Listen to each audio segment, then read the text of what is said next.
సమాచారం కోసం 95 న్యూస్ ఇప్పుడు యాప్ లో కూడా మీ ముందుకు వచ్చింది. వెంటనే డౌన్లోడ్ చేసుకోండి, లేటెస్ట్ అప్డేట్స్ ని పొందండి. సింగరేణిలో ఎంతమందికి ఇలా ఎన్ని వేల మందికి డిపెండెంట్ ఉద్యోగాలు దొరుకుతున్నాయో, దేశంలోనే అత్యధికంగా సింగరేణి కార్మికులకు బోనస్ ఏ విధంగా ఇస్తా ఉన్నామో, రామగుండం పట్టణాన్ని ఏ విధంగా కార్పొరేషన్గా ఏర్పాటు చేసుకున్నామో, పెద్దపల్లి, సుల్తానాబాద్, మంతెని పట్టణాలను మున్సిపాలిటీలుగా ఏర్పాటు చేసుకున్నామో, ఏ విధమైనటువంటి కార్యక్రమాలను మీ అందరికీ తెలుసు. నిన్నగాక మొన్న 26 రాష్ట్రాల నుంచి నన్ను కలవడానికి మన రాష్ట్రానికి అనేకమైనటువంటి రైతు నాయకులు వచ్చినారు, దాదాపు 100 మంది. వాళ్ళందరూ కూడా చెప్తున్నారు, కేసీఆర్ గారు మేము తిరిగినాం, చూసినాం, రైతులతో మాట్లాడినాం, ఈ రాష్ట్రంలో ఉన్న ఏ ఒక్క కార్యక్రమం కూడా మా దగ్గర లేదు, మీరు దయచేసి జాతీయ పార్టీలకు రావాలని వాళ్ళు చెప్తా ఉన్నారు.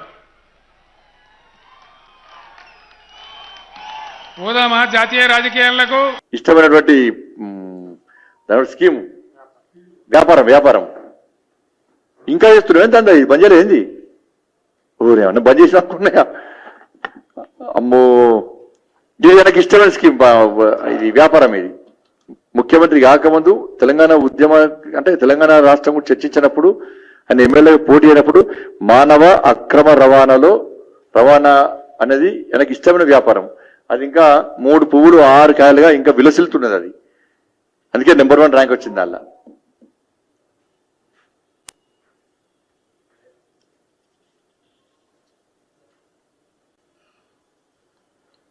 మోడీ గారికి మీడకు ప్రధానమంత్రిని పట్టుకొని, నువ్వు తెలంగాణ ప్రజల సొమ్మును దోచుకున్నటువంటి గజ దొంగ, నువ్వు ఇంటర్నేషనల్ కేడీవి, నువ్వు గుర్తుంచుకో. అది ఎట్టి పట్ల బయటకు వస్తుంది.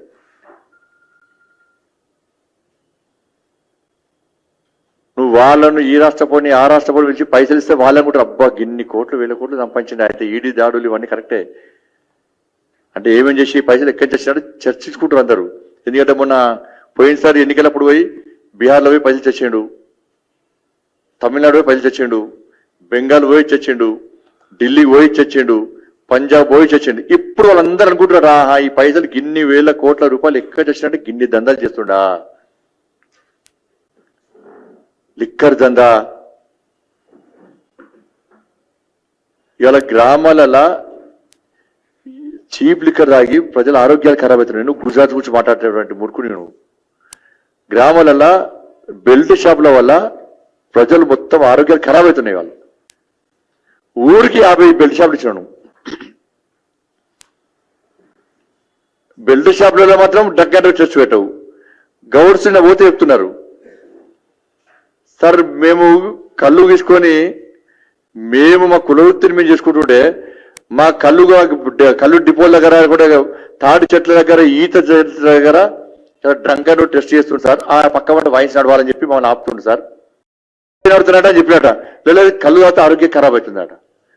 అంటే నీ బెల్ట్ షాప్లలో చీప్ లిక్కర్ అవుతానో ఆరోగ్యం మంచిగా ఉంటుంది. ఏం పాపం చేసిన గౌడ్లు?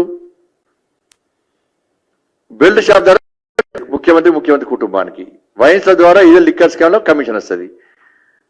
గౌడ్ల నుంచి గౌడ సంఘం నుంచి కమిషన్ రావు కదా, వాళ్ళు ఇచ్చే స్థితిలో లేరు.